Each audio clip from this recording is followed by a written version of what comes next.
Let's do it, folks. One and all, welcome to the show and a very good morning to you. This is NYSE Live. I'm your host today, JD Durkin, filling in for the great Kristen Scholler, who we will speak with momentarily. Markets are expected to open in negative territory this morning after the DOJ opened a criminal investigation into Federal Reserve Chairman Jerome Powell. It comes amid pressure from the Trump White House to lower borrowing costs and overall interest rates, although Powell signaled in a statement late last night he would not deviate from his methodology on determining the state of borrowing costs and, of course, where they go from here. Prior to that investigation, traders had not been pricing in a rate cut at the Fed's next meeting later on this month. Here's a look at what else is on tap for this busy Monday morning edition of the show. Investment banking giant J.P. Morgan ringing today's opening bell from the great city of San Francisco to celebrate the start of its 44th annual healthcare conference. NYSE senior content creator Kristen Scholler will join us from the ground live in just a moment to bring us a live report and an interview with today's official bell ringer.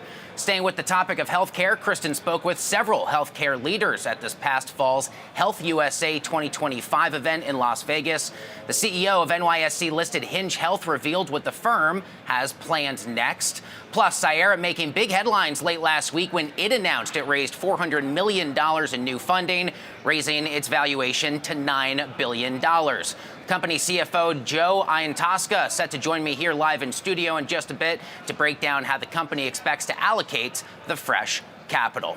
But we begin this morning's broadcast from the beautiful city of San Francisco, downtown. That's where J.P. Morgan is set to ring the opening bell. NYSE senior content creator Kristen Scholler is there live at the scene. She joins us now. Kristen, a very good and a very early morning to you on the West Coast, I should say. What can you share as J.P. Morgan prepares to ring the NYSE opening bell coming up in just a bit? JD, we are ready to get this party started down here in San Francisco at the West End, St. Francis. San Francisco on Union Square. We've got dozens on site from J.P. Morgan to celebrate the opening bell. That's going to happen at 9:30 a.m. Eastern, 6:30 a.m. local time.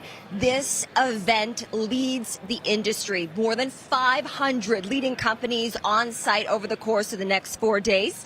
The event runs through Thursday, more than 8,000 attendees, and of course, tens of thousands descending upon the city of San Francisco for ancillary meetings throughout the course of this week. We've got a lot planned, a lot in store for today's show today. I mentioned we're going to take you live to that opening bell at 9:30 a.m. Eastern. Then Jeremy Meilman is going to join me for an interview right here on stage to talk about what is in store as this event sets the tone in the healthcare space for the year.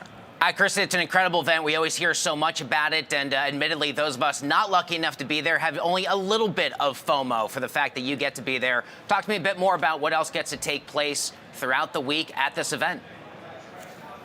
Yeah, all sorts of meetings, presentations. Of course, the healthcare industry very much in focus this year. We'll be waiting for all sorts of updates when it comes to potential deals, business updates, clinical updates as well. Who's who within the industry is going to be on site, and it's a great way for those to network, to learn from each other, and to talk about innovation that is shaping the future of healthcare. Kristen, you're also going to be speaking with the leader of J.P. Morgan's Global Healthcare Investment Banking Group a little later on here in the show while you're there on the ground in the Bay Area. What are your expectations for what he will share and what you hope to talk about? Yes, you're going to see Jeremy Meilman ring that opening bell alongside NYSE President Lynn Martin. They're both here on site as everyone makes their way in for the big moment today. Jeremy's going to join me later on for an interview. He's going to talk about this event, what makes it so special, how J.P. Morgan, an NYSE-listed company, is supporting its own organizations throughout their life cycle, and, of course, top themes and trends that we can expect for 2026 in healthcare. There's a lot to talk about, a lot of change in store. We saw some of that disruption in 2025, and it's certain to continue here as innovation is at the forefront in 2026. Kristen, who else is lucky enough to be in attendance to ring the remote opening bell from SF in just a bit? I gave you a deep tease on that earlier, JD, and we do see dozens of those from J.P. Morgan on site here today. They're going to be up here on the podium. You can probably see the bell very close to me. They're going to do the honors in that beautiful wide shot that we're getting right now to celebrate, of course, all the work that goes into planning a major event like this and all of the wonderful updates that are going to come out of this year's 44th annual JP Morgan Healthcare Conference. For 44 years. It's taken place here at the Westin in San Francisco on Union Square, and I can feel the energy already. It's palpable, and you're going to see it live on stage.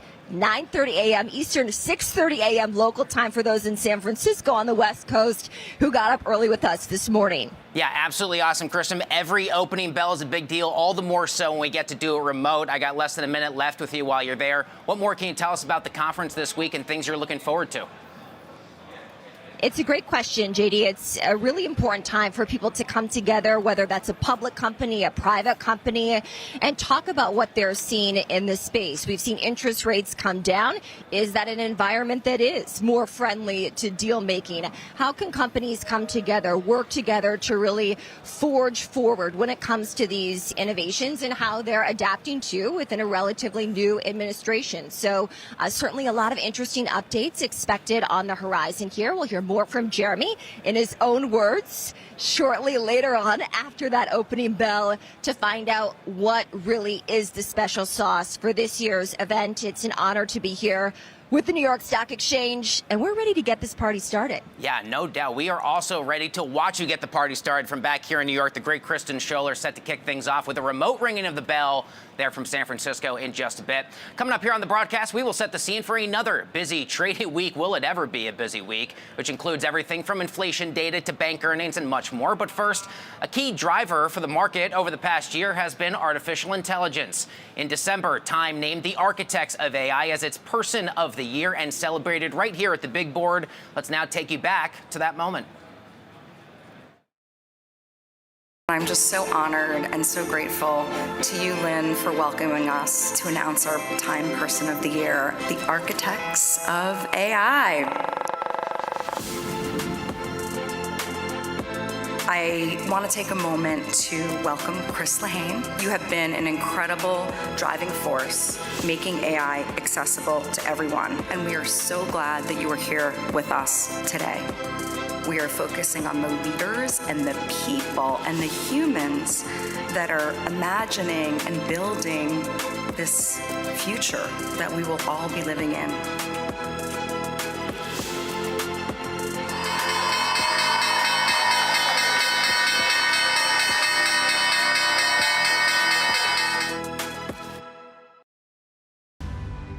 As we stand on the cusp of America's 250th anniversary, we're reminded of the principles that have powered the world's greatest economy.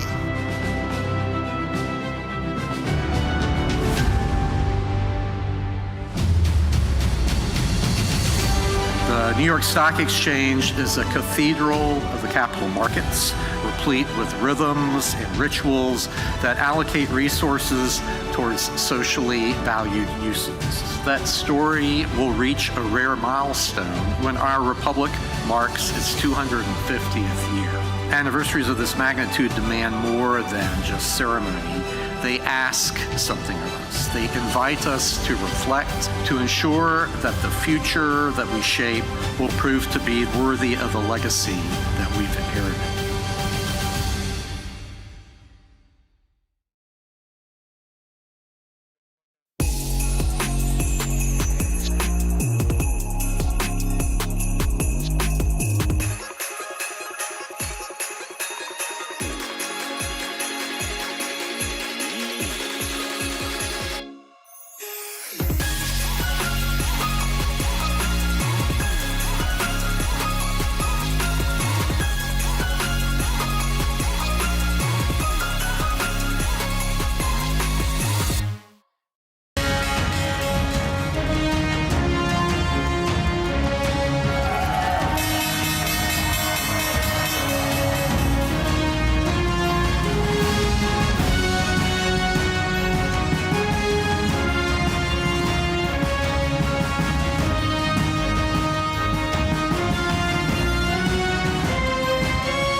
Let's do it. Welcome back to the show. This is NYSE Live. The Dow Jones and S&P 500 coming off record highs ahead of another busy trading week here on Wall Street. Inflation, retail sales data, and the start of earnings season. We love this time of the quarter, as several NYSE-listed big banking giants are set to report their quarterly figures. The great Tom Hayes joins me now here in studio. Tom, a friend of ours here at the Exchange, chairman and managing member at Great Hill Capital. All right, Tom, well, we had expectations this week would bring one set of storylines, and then last night we got a lot more. Federal prosecutors are said to have opened an investigation into Jerome Powell. Your reaction? From a market standpoint, I'm not terribly happy, but if you back out and you say, look, number one, $2.5 billion of taxpayers' money, $600 million over budget. They have some luxury features on this that maybe they don't need. He lied about it under oath. Okay, that's not an allegation that actually happened. So if he wasn't Fed chairman, should we let it slide? Can you just lie under oath and it's okay? The problem is he is Fed chair, so it does appear political, which makes the market unhappy. You see the dollar low, you see indices lower. So we'll see how it resolves. But on balance, the market's not going to like it until we get a little bit more clarity. There's so much of this we don't know. Has your expectation even before this weekend been Powell would stay on for a different role at the Fed, which he still is able to do after his chairmanship ends? My expectation was that he was going to go off into the sunset quietly. This might provoke him, assuming that he's not charged, which we don't know yet, to stay on a lot longer as kind of retribution for their political persecution, I guess, or the perceived political persecution. That's the way it's being framed. Again, if he wasn't Fed chair and he lied about $600 million of your and my taxpayer money, should he get away with it? And the answer is most people would say probably not. We should at least have a trial and find out what happened, what was true, what wasn't true. But in the meantime, markets are shoot first, ask questions later. It is a midterm election year. What do we typically see in the 4-year cycle for equities when this happens? All right.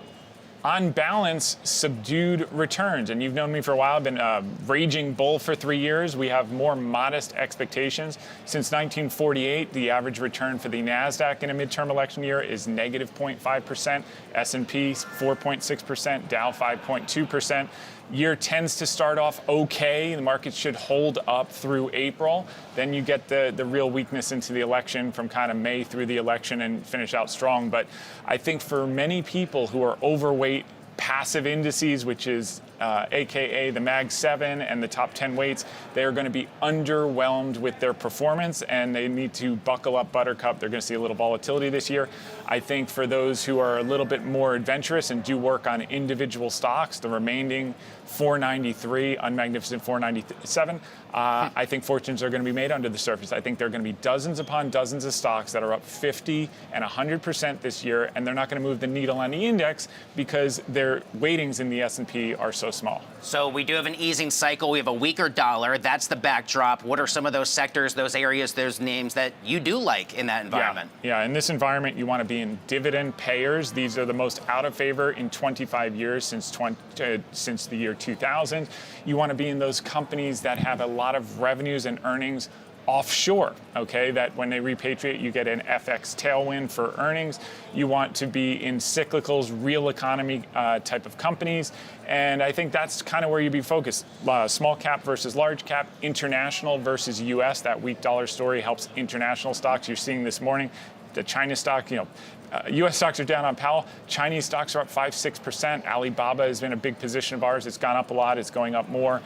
So the weak dollar is going to be the theme for the next couple of years, and that's how you benefit from it. Tom, you got a year-end target of 7,300 relative to Friday's close. That's only 4.8% from where we are. How do we get there, and why do we only get there? Yeah, I mean, you look at earnings growth is supposed to be 14%. GDP now is 5%. Why so glum, Tom? You've been a raging bull for 3 years. And the answer to the question is there are going to be surprises. There's going to be uncertainty going into the election. A lot of it's pulled forward with a 22 times multiple. If you think just about kind of rationalization of the multiple down to 21 or down to 20 times.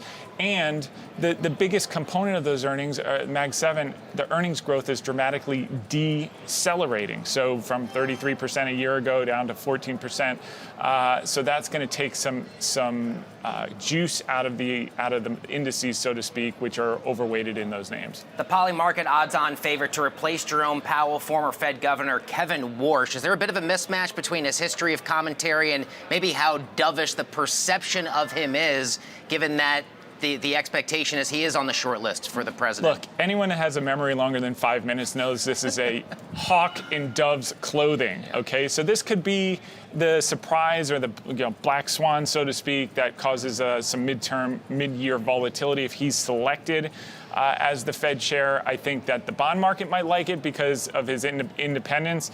I think the equity market's not going to like it because the equity market has a longer memory that this guy is a hawk. How about Hassett or any other wild card candidate? Anyone else is great. It doesn't matter. Anyone other than Warsh. I would say Hassett's great. Waller would be great. Bowman would be great.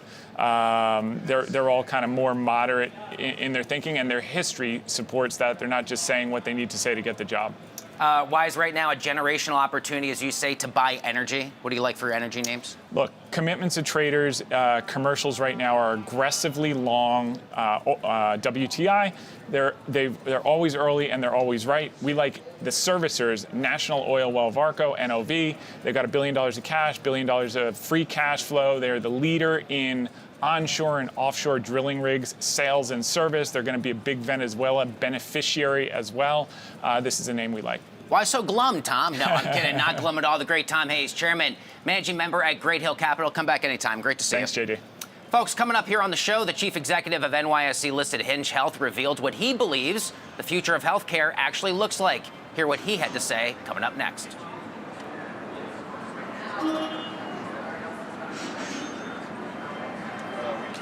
The New York Stock Exchange is a cathedral of the capital markets. So there are a few places more fitting to consider the future of the American financial system than this one. At the NYSE, we applaud SEC Chairman Atkins and the entire Trump administration for working to reduce the burdens on existing public companies and soon-to-be public companies.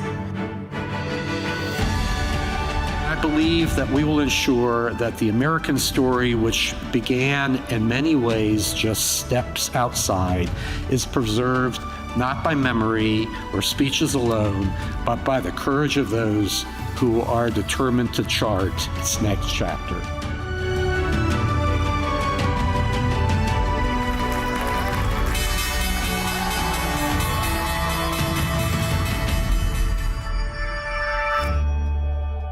When we talk about the titans of industry and we talk about the titans of finance, there's a reason that we're all coming together still after all these years to the corner of Wall and Broad Street.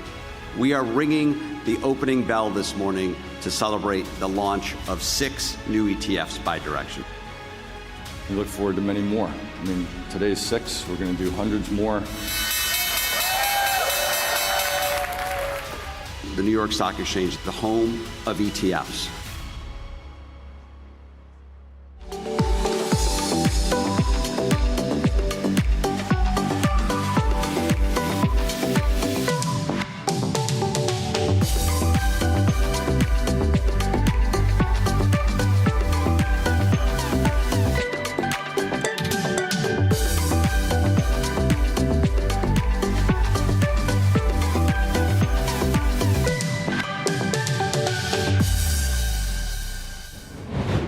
Welcome back to NYSE Live on this Monday morning. This past fall, health industry leaders attended Health USA 2025 in Las Vegas, Nevada, to help transform the next decade of health. Kristen Scholler was on the ground at the event. She sat down with Dan Perez, CEO of Hinge Health, which lists right here at the big board. Here's a look at what he had to say when she asked him what he sees as the future of healthcare. Take a listen. I think the biggest need that we have in healthcare right now is actually automation. Healthcare remains very expensive, outcomes remain inconsistent, patient experiences also remain inconsistent.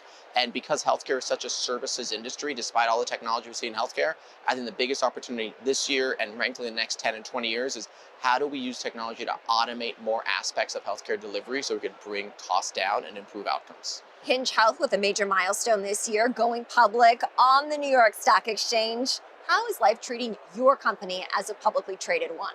Well, we're really excited to be public. It gives our customers added transparency in terms of how our business is performing, but frankly, my day-to-day hasn't changed too much. I am still, as CEO, focused on our product development, focused on our end users, our members with back, joint, and muscle pain, and focused on our customers. And we've been so far so good. We delivered really good Q2 earnings, really demonstrating the momentum behind automating healthcare delivery itself.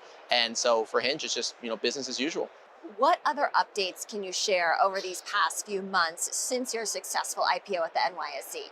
So we IPO'd in May, and we've had several product launches since then, which is what I'm most excited about. So in June, we launched our high-performance in-person care network. So we're focused on technology to automate aspects of healthcare, but not all aspects of healthcare could be automated today. And so we brought in a network of thousands of providers nationwide to help us close those gaps, to give people access to in-person care, in-person physical therapy, in-person doctors, in-person imaging. We're really excited about that. And we're also moving forward several of our new AI initiatives. So actually today at Health, we're breaking news right now. We're going to be launching our new AI care assistant called Robin, which will be able to be a member of our care team and help members with questions, help them collect information to share with their care team and be able to be a force multiplier for our care team. So we're launching our AI care assistant Robin today, as well as launching enhanced computer vision technology that's going to allow us to do what we call a movement assessment. Right now, when people have knee pain, back pain, we might ask you a few questions around how your pain is evolving, how your function is evolving.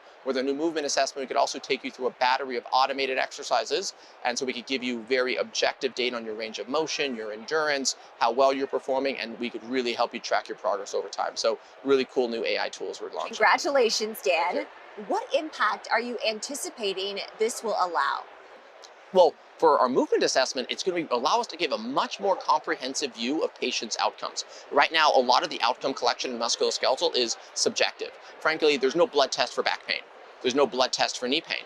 And so we ask you a series of questions, which these historical tools have been helpful and they're very good and they're clinically validated, but they don't combine objective measurements. And with AI, we can combine objective measurements along with subjectively asking you how your back pain is feeling today, how your knee pain is feeling today, to give a more comprehensive view of your back pain, as well as give you a baseline so you could track your progress over time, track your knee's range of motion over time. So actually you could tell how have you progressed since you started your rehab compared to 2 weeks in, 6 weeks in, or have you regressed, and give people a better objective measurement for how their pain is doing. And with Robin, our new AI care assistant, we're able to just substantially improve the turnaround time when somebody has a question about their care and allow their care to be personalized and adjusted much quicker.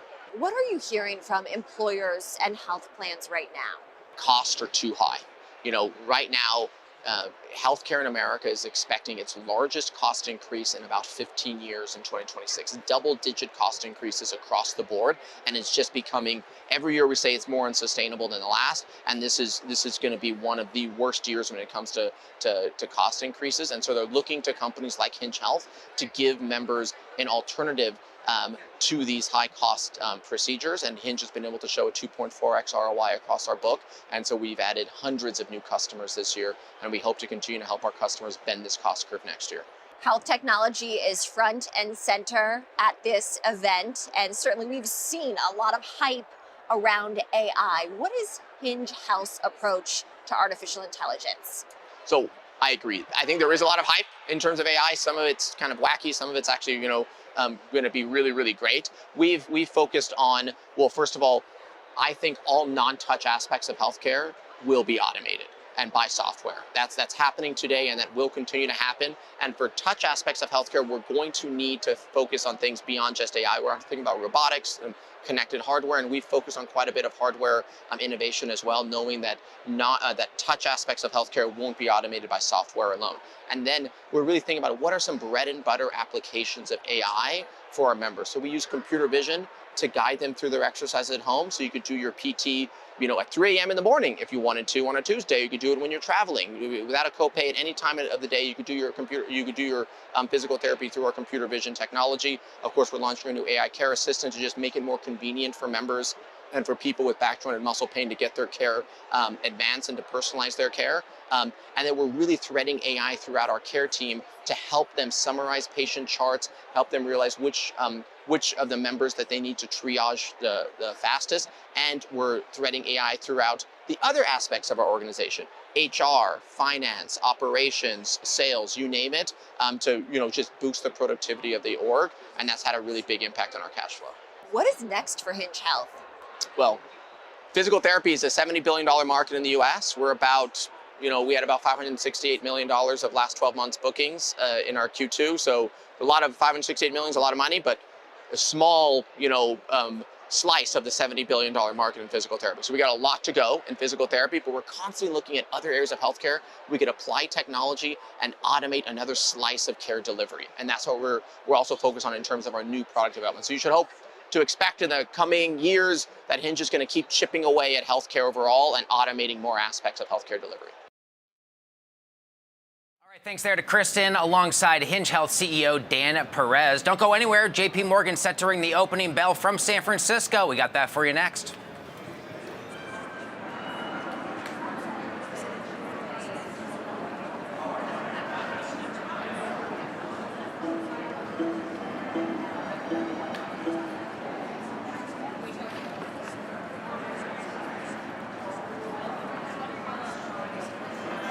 "16 years ago, an anonymous person released an idea onto the internet.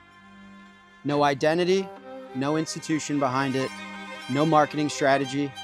It was just a white paper and a challenge to everything we thought about money. What if money were open instead of closed? What if it belonged to everyone instead of being controlled by a few? Bitcoin survived every attempt to kill it, because the idea itself was stronger than the forces that tried to stop it. And now, today, inside one of the most iconic institutions in the world of finance, we honor a creator who never asked for credit, never stood in front of cameras, and ultimately stepped away so that the idea could stand on its own. Satoshi Nakamoto." Why are we here? Because Magnum Ice Cream Company is an ambitious company. We're all about growth. And for growth, you need people and you need to have belief that focus on only ice cream will propel this business. These folks here in the room wake up every morning thinking about ice cream, and they go to bed thinking about ice cream. And that's why it will be a successful company that delights the world with unbelievable products.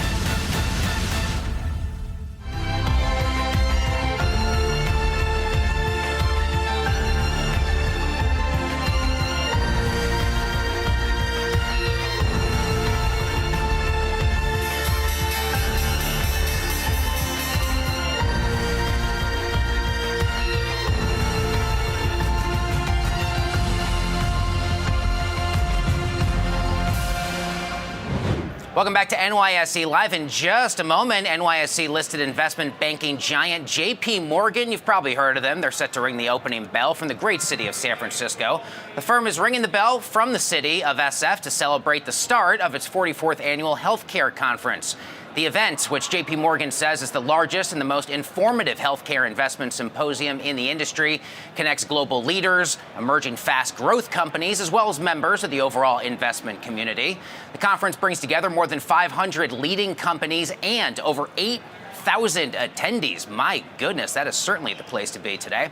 Doing the honors of ringing the opening bell remotely will be Jeremy Meilman. Jeremy is JP Morgan's head of healthcare banking. He is set to join NYSE senior content creator Kristen Scholler later on this hour for an interview as well to share more details on the event and all the ways the firm is helping healthcare companies pursue innovation. We are expecting markets to open here in just a minute or so in negative territory this after the DOJ open, of course, that criminal investigation into Jerome Powell. Tom Hayes and I were talking about that a bit ago. But let's not forget, we should say, Friday we had all-time high closes for the S&P 500, the Dow, the small caps, and the NYSE composite. Materials, energy, and industrial so far the best performing sectors for the S&P year to date. Coming into today's section, we'll pick up our broadcast coverage on the other side of the bell.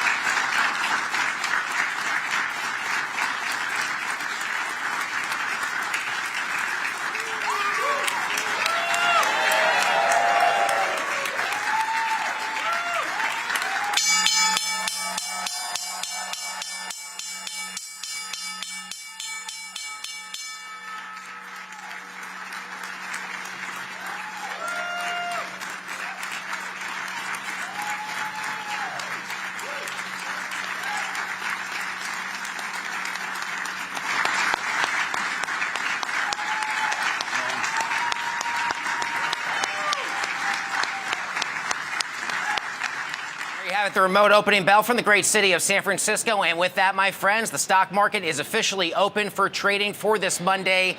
And to kick off the week, as expected, the major market indexes are open in negative territory. Comparable story for the S&P 500, the Dow, as well as the small caps. The S&P right now selling off only 0.4%. We will closely track what else investors have in store as the trading day continues. Late last week, cybersecurity firm Cyera announced it raised $400 million in a Series F funding round.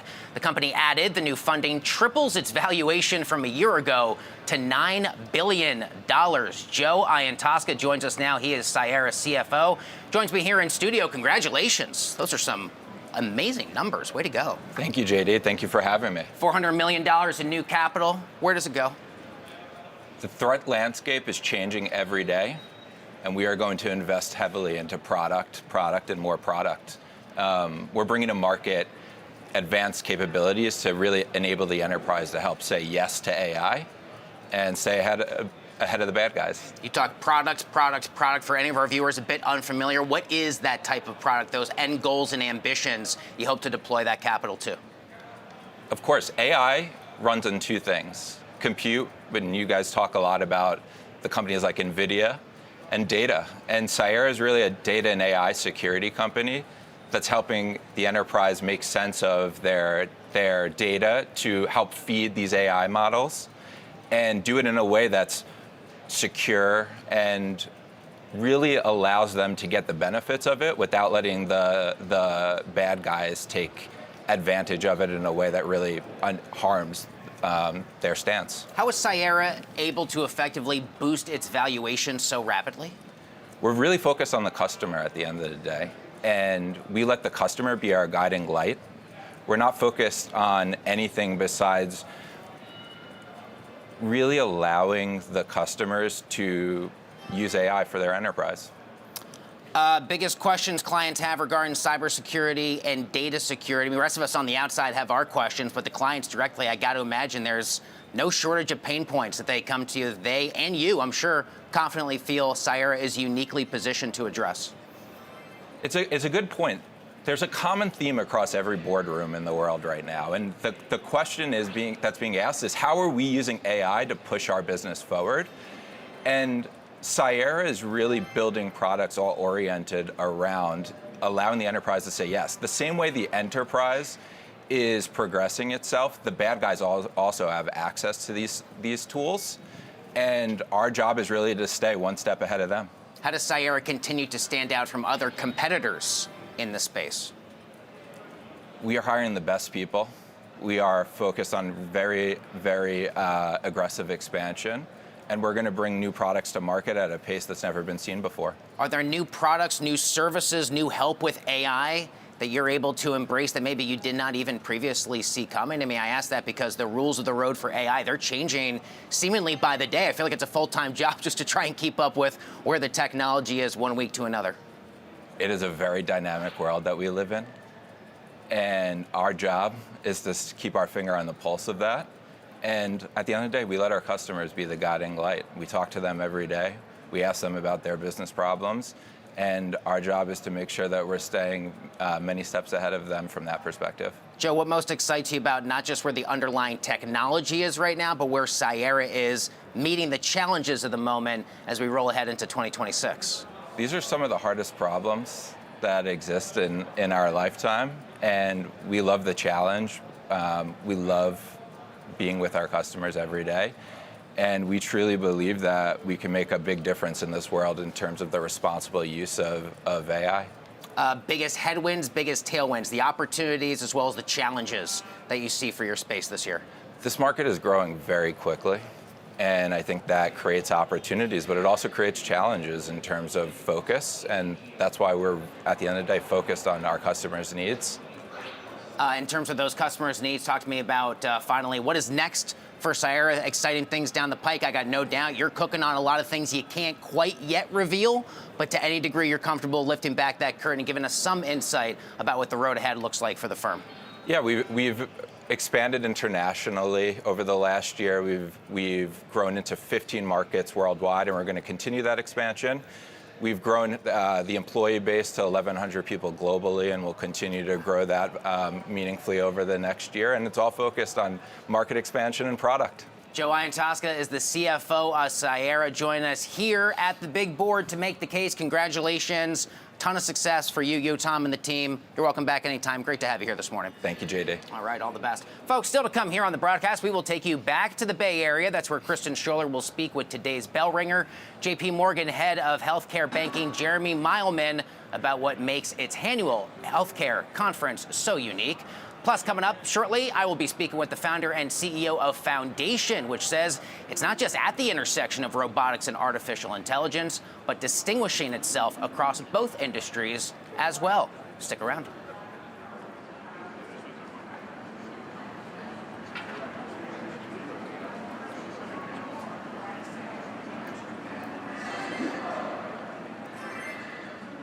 I'm just so honored and so grateful to you, Lynn, for welcoming us to announce our Time Person of the Year, the architects of AI.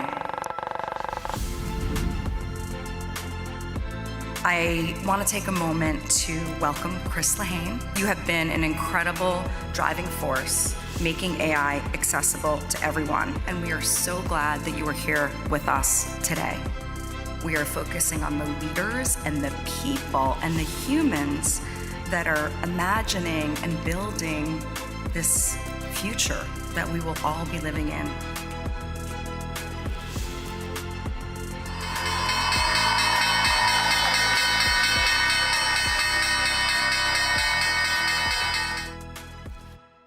We had somebody ask us recently, why are you going out at this time of the year? The reason we're doing this is for our people. It's not about us. Our motivation for doing this transaction is to make this a better place for the next generation. We have a stewardship responsibility to our people to give them a professional and a financial opportunity that's better than what we have. And what I am very proud of is the team that we have here. This is a true partnership in every sense of the word.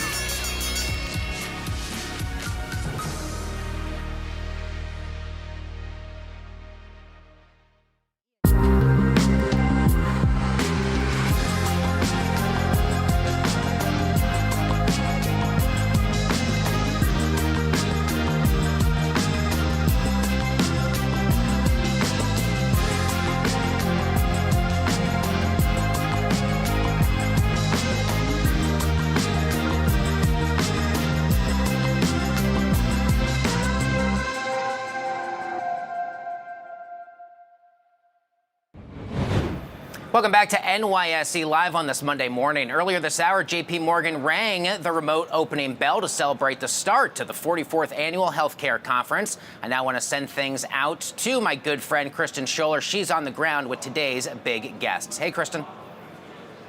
JD, thank you so much. That's right. You saw Jeremy Meilman ringing the opening bell alongside NYSE President Lynn Martin here on site at the 44th annual JP Morgan Healthcare Conference in San Francisco. Jeremy joins me now with more. Jeremy, congratulations. Thanks. Very exciting. Yeah, a lot goes into this big event every year, 44 years. In fact, why is this conference so special? You know, Kristen, we started this conference back in 1983. Right here at the Westin St. Francis in San Francisco. When we started, we had 21 companies the first year. They had a combined market cap of only $4 billion. This year we have 525 presenting companies, $10 trillion of market cap. We have over 9,000 attendees. We have over 12,000 investor one-on-ones that we've scheduled. This conference is an absolute institution for the industry. It's where the agenda gets set every year for healthcare in 2026. Everyone is talking about this conference, and we see many of the attendees throughout the city of San Francisco over the course of the past few days getting ready for the kickoff today with that opening bell. Jeremy, I got to ask you, how does JP Morgan support organizations through their life cycle as they look to grow and innovate? Yeah, certainly every year it starts with this conference, which is just a tremendously important way to start the year for our industry. But listen, JP Morgan, we're proud of all that we do to support our clients.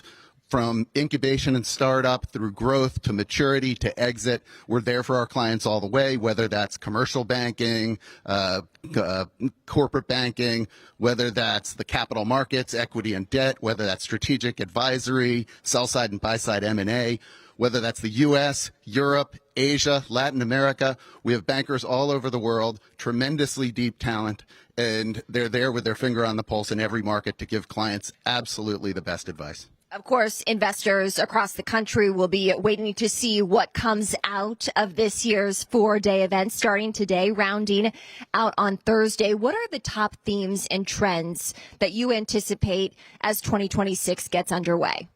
Yeah, I think about three things. First, big deals are back. We had tremendous momentum with M&A, in particular through the back half of 2025, and in particular the fourth quarter. Companies have renewed conviction about addressing their growth priorities through M&A. We expect to see a lot more of that in 2026. Secondly, the reopening of the capital markets and access to capital. We've seen accelerated reopening of the markets.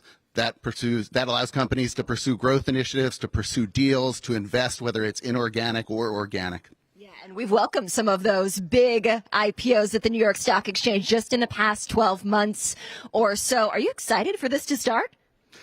Tremendously excited. What a year 2026 is going to be. All right, here's to 2026 as we kick off the 44th annual JP Morgan Healthcare Conference. Jeremy, thank you so much. Thank you, Kristen. All right, JD, I'm going to send it back to you in New York City. We got a coast-to-coast show today. Thank you so much for filling in on the anchor desk, and we're going to keep the conversations going here at the conference in San Francisco. Looking forward to that, Kristen. Outstanding interview, my friend. Best of luck to you and the entire New York Stock Exchange team. They're doing incredible work in the Bay Area. We'll catch up with you in just a bit. In other news, Endeavor Week here in New York City brought together entrepreneurs shaping the future around the world. That included identity management platform JumpCloud. The firm announced just last week it acquired a managed service provider Max Solution to increase its presence in the country of Brazil. JumpCloud co-founder and CTO Greg Keller told NYSE content creator Ashley Mastronardi what problem his company is uniquely solving. Take a look. The fundamental thing, if your audience just imagines their own work experience and thinking about the pain that they go through every day to just sign into applications and things that they need to do their job, we simplify it for IT and security teams so that a company can use any resource from any vendor, and the only thing the employee needs to do is put their fingerprint down or look at a camera, and we authenticate them across anything, whether they're in an office, on a plane, at home, and that's how the whole technology works. Who are your customers? We built the backbone of this business on the SMB. So think of that as companies roughly from 100 to 1,000 employees. But over the last 4 or 5 years, very large enterprises now have really started to become attracted to our service, mainly because I think they're kind of through with other larger vendors Microsoft being one of them, and they're looking for more flexible alternatives. All right, and you say that you enable, quote, intelligent, secure IT. What does that concept mean? The whole concept of intelligent, secure IT is driving autonomous behavior safely and securely so that our platform does way more for IT and security teams versus having to hire a whole new class of people to perform jobs. So lots of very foundational AI is really deeply ensconced in the platform to help automate, but is also hyper secure so that there's no threat of leakage of data or commingling a company's PII, for example, with other large language models. So it's an incredibly impactful way to create better efficiencies for our customers. And also we've seen with the rise of AI increased security risks. Correct. Also known as shadow AI. That's right. How does Jump Cloud help this problem? AI is, even as a user, it's so incredibly effective and it's addictive how much efficiency you can gain. The problem is it's super easy for an employee to just start to leverage technology outside of the purview of an IT or security team, even with a phalanx of different types of tools. So what this is becoming is as you suggest, a shadow or rogue IT problem. So what does that mean? It means how can AI products that are now popping up like mushrooms within an organization be found and discovered? So because Jump Cloud is utilized on every application resource and every device known to the company, both BYOD as well as corporate issued devices, we can find out really what people are using and help IT and security teams make decisions on what to do. It can be very draconian, just stopping the use of the stuff or even removing the software from a machine, to more subtle suggestions. Looks like you're using ChatGPT. We'd prefer you use our corporate standard Gemini as an example, so we can steer and navigate the employee to use the appropriate software, or again, hard remediate the problem. How do people react to that? Employees? Yeah. I think, it's becoming generally understood that no one wants to get in trouble and no one wants to hurt their customers. So employees definitely want to do their jobs faster.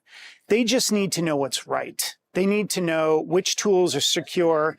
And I think what we're watching now is many IT teams and security teams scramble to evaluate, look at, and verify which products are safe for the company to use and which really need to be put to bed. And then once they have that sort of net list of products, start communicating it to their employees. So employees, once given these products, the productivity gains, and I can say this from firsthand experience, watching our engineering teams and marketing teams with the secure AI tooling that we've given them achieve way different outcomes in a faster time frame. All right. And why did you become an Endeavor entrepreneur? I've been doing this for too long. I'm old as dirt now. I'm older, as my dad would say, than Methuselah's rookie card. But in reality, it's helping. So I have stepped on more landmines in a 32-year career of building companies.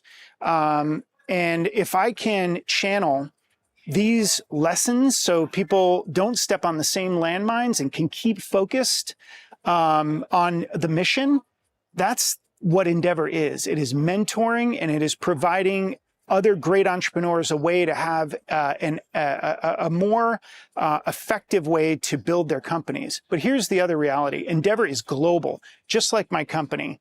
We're 1,000 employees, all distributed around the globe. If I am an Endeavor entrepreneur, or just a person trying to build a company in Africa, in Jakarta, in Ankara, Turkey, these are places I visited. They don't have the same luxury as this. Like literally at your fingertips, American entrepreneurs are blessed with so many different resources to know how to raise capital, look at business models, start to effectively drive their businesses. So what we do at Endeavor is just teach those lessons continually to give other advantages to companies to grow. It's a global economy. All right, special thanks there to Greg Keller and Ashley Mastronardi for that interview.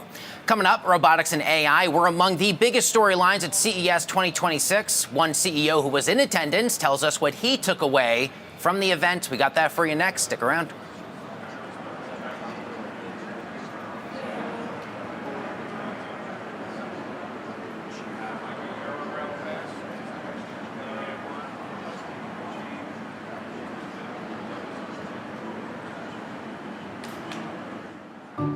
I know 100 years isn't much in the New York Stock Exchange laurels, but we're very proud. First U.S. airline to reach 100. The resilience and the determination to move forward despite all odds is something that I think we're all proud of. We've had a great opportunity to celebrate this year.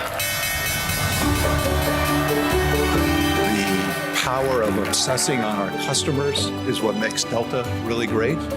And my superpower, I'd like to think, is obsessing on them, on these people, so that they can go do the job. And it's not just me, it's our leadership team in terms of making it happen.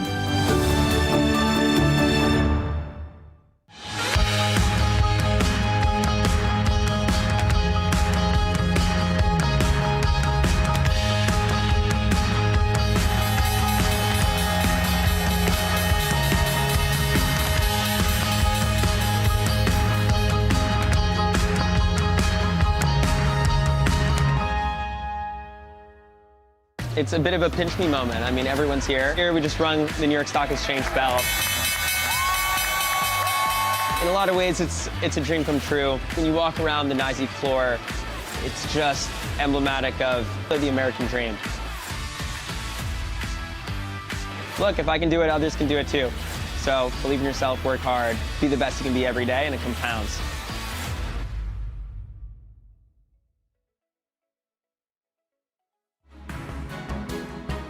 A plan to go and change the way people fly, it is the next step.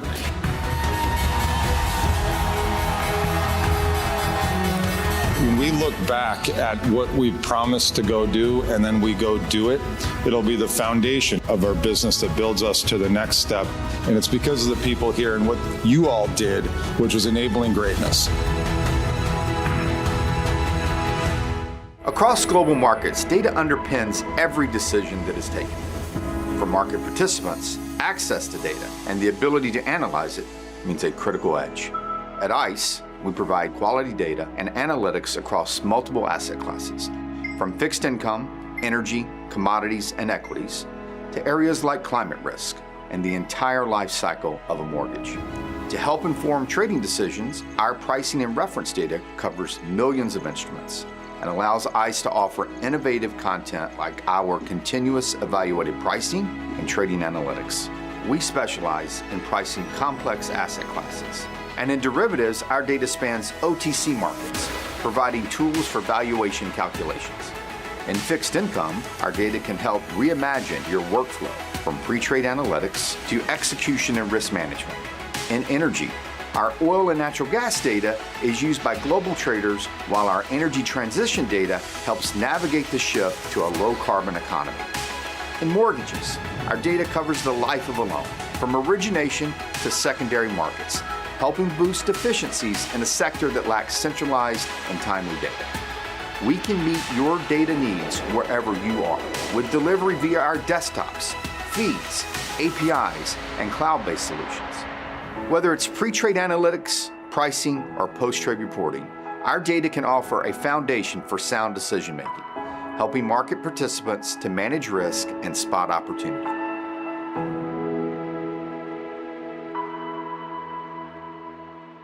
Welcome back to the show. You are watching NYSE Live. Foundation is on a mission to develop the future of general-purpose robotics. It was among the firms to participate at CES 2026 last week in Las Vegas, Nevada. Sankit joins me now. He is Foundation's founder and CEO. Sankit, good morning to you. Great to have you. So before we dive into everything your firm is doing, and I know it is a lot, I got to start with your top takeaways. What did you learn at CES this year? I mean, at CES this year, first off, JD, thanks for having me. At CES, it seems like we finally have the walking machines among us. So CES was just filled with different kinds of humanoids and robots generally.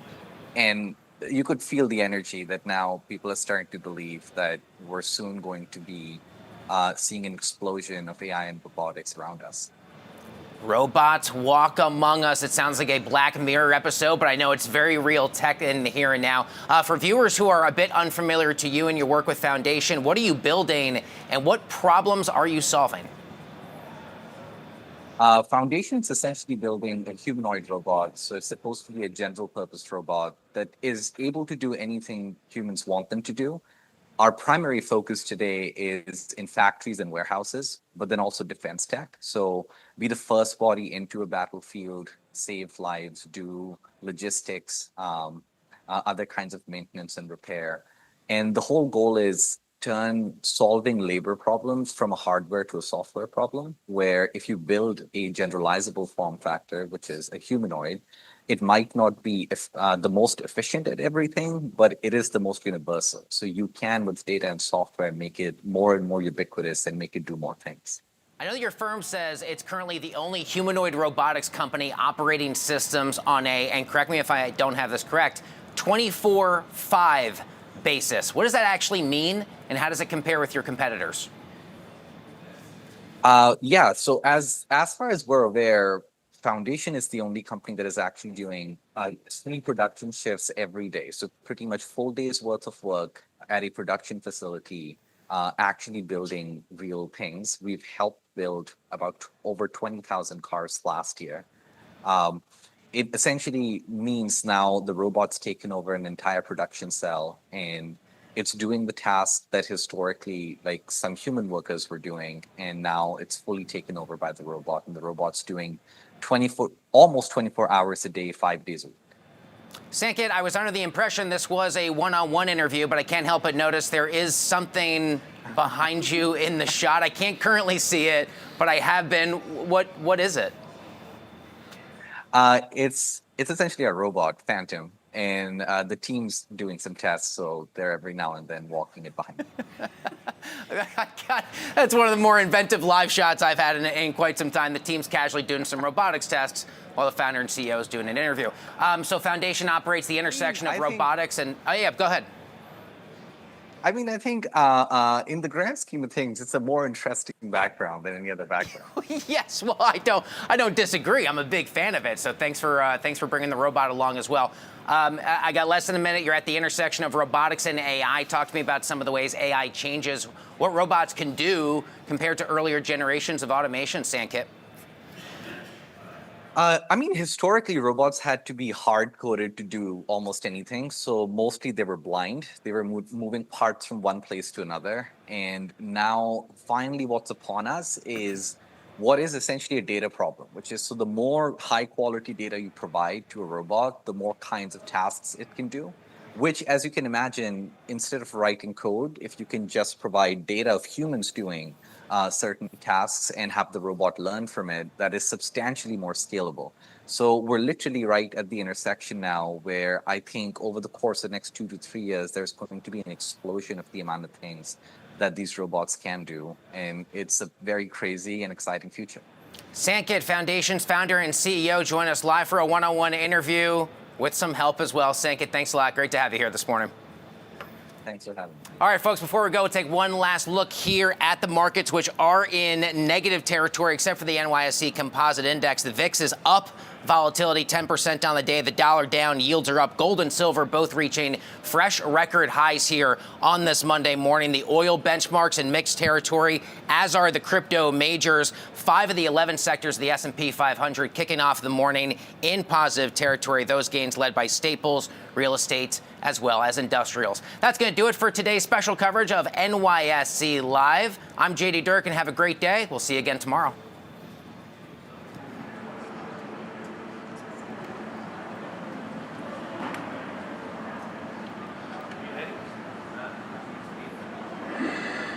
Welcome to the public market. The New York Stock Exchange is a cathedral of the capital markets. So there are a few places more fitting to consider the future of American financial system than this one. So thrilled for this next chapter to begin today with all of you in this historic building.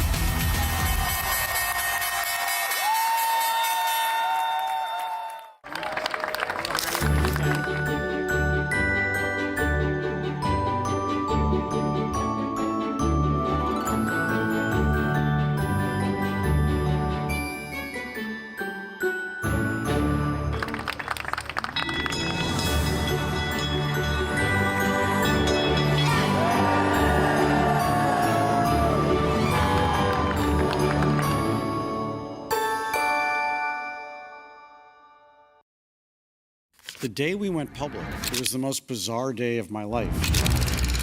He said, yesterday, Shake Shack was the most beloved hamburger company in the entire country. Today, it's going to be the most reviled stock. He said, you guys are never going to grow into your $46 valuation. How many Shacks did we have 10 years ago? 31 Shacks. And did I not just hear Rob say that we're going to have 1,500 Shacks? So yes, we grew into that $46. It's all because of you guys.